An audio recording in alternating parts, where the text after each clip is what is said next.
All right, SkullKing Nation, we are back with another interview in our Inside Look series as we prepare for the NFL draft. Currently, right now, the NFL Combine is going on as we are doing these interviews. And right now, we want to welcome our next guest. He is the voice of the San Jose Spartans football team, as well as he is the voice on the radio feed of the video game MLB The Show. He does the Road to the Show radio feed. Mr. Justin Allegri. Justin, thank you for coming on the show with us today.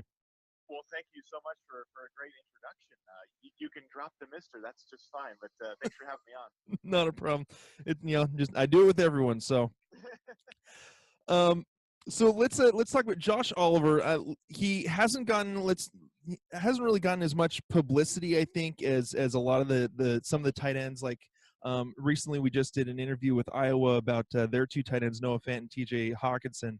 Josh Oliver was a little bit kind of under the radar, I think, partially because of the poor season that San Jose State had this last year, going 1-11. But just kind of going over his stats: 6'5", 249. Had 56 receptions, a little over 700 yards and 4 touchdowns. Kind of give us an overview of Josh Oliver and his game this season. Well, I think you're right about kind of being overlooked based upon wins and losses. It's hard to get a player really national attention when the team doesn't elevate the program to a spot where individuals can be seen in that high level.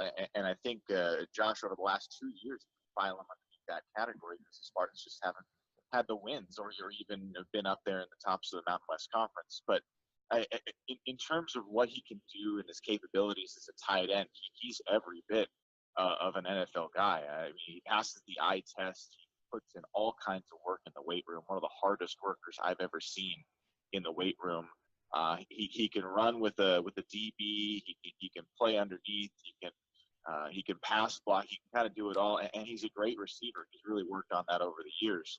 So when you look at the overall, I think everything's there, but I think the thing that has hurt him the most is not getting those scouts' eyes on him as much as maybe he would like, and to give him the best opportunity. But I think now coming up to the Combine, he's going to prove himself and show that he's that high-level receiver and pass-blocking tight end that the NFL is looking for. Yeah, a lot of these guys, I've done some looking, kind of gone onto YouTube and looked at some of their game tape and everything. And with Josh, it's been a little bit hard to find game tape. You have to actually go into, there's not really any highlights of him. You have to actually dig into the game and kind of go step by step. But just from what I've been able to find of Josh's game, really solid hands. He's able to find gaps in zones very, very easily. He's very very football aware of where he is on the field, how to get open, where he needs to be, and his body control in terms of when he's got the ball, when he's running, knowing where defenders are.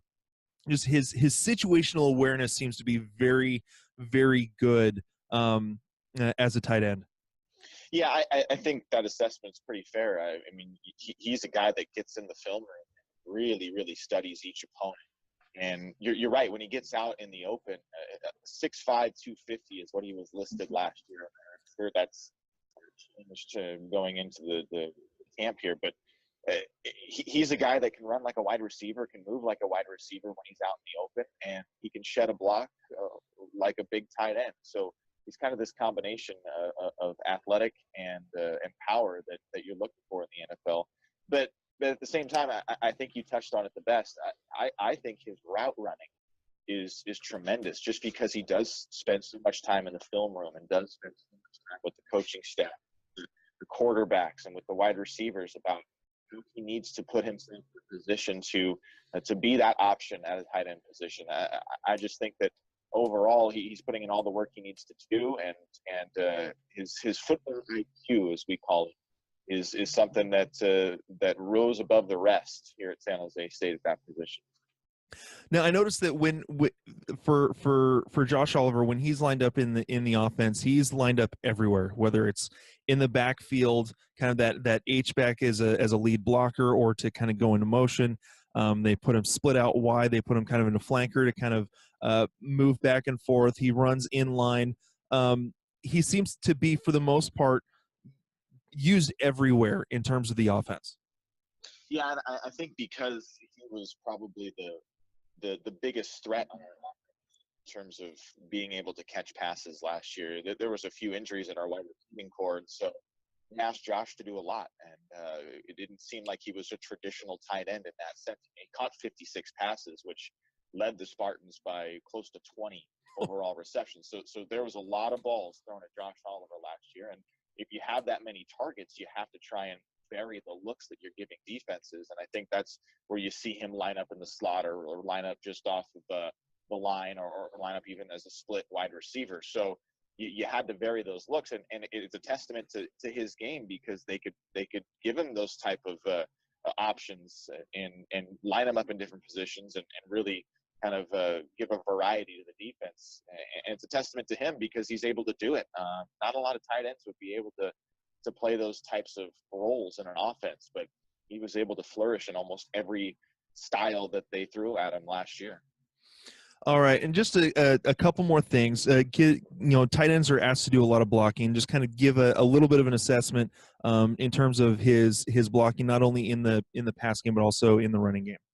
Yeah, it's funny. I was talking to Josh in the offseason before last year's began, and I said, what was the thing that you worked on the most over the course of the offseason? And he immediately said, my blocking, because he felt that he didn't do a good job of that the year before. He wanted to get better at it. His goal was to be in the NFL. So he was asking coaches and other players, what do I need to get to that level? And they were all telling him, you got to be a better blocking tight end. So he really worked on that. And I thought one of the biggest improvements we saw over the course of this season was that ability to block. And the Spartans didn't have a lot of success in the run game this year, but the success that they did have, you go back on film, you look at some of the stuff that Josh was able to do to open up some gaps with the rest of the offensive line. And you almost give him assists for some of the big time runs the Spartans had last year.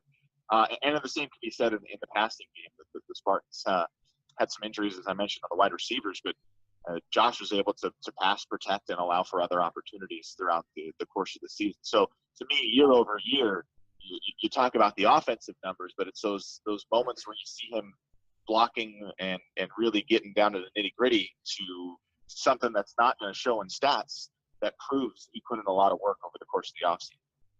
And then one last thing, I tend to ask this a lot about players if it doesn't get brought up, but in terms of him, I mean, you mentioned that he's very tenacious in his film study and trying to figure out how to improve. In terms of his leadership capabilities, not only on the field but in the locker room, is he more of the vocal leader, or is he more of the quiet, just do what needs to be done and show it by how he plays on the field?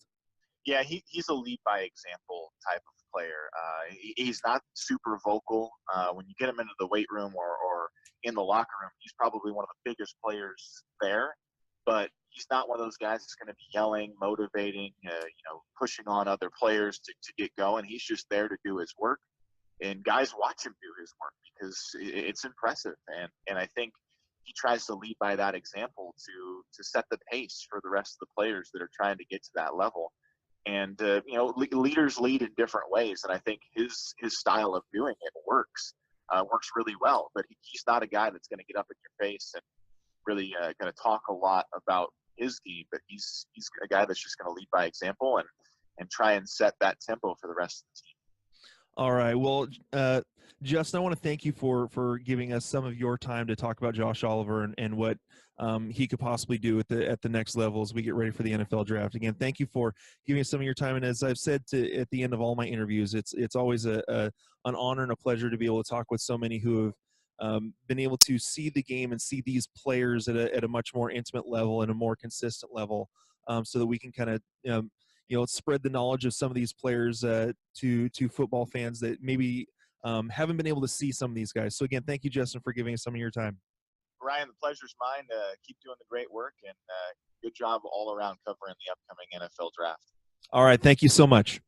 Thanks. Hey, SkullKing Nation. Thank you for listening to the SkullKing Football Podcast. Did you like this episode? If so, be sure to go to iTunes, Stitcher, Google Play, and YouTube to subscribe. Also, please leave us a rating and reviews to let us know how we can better help you rule your leagues.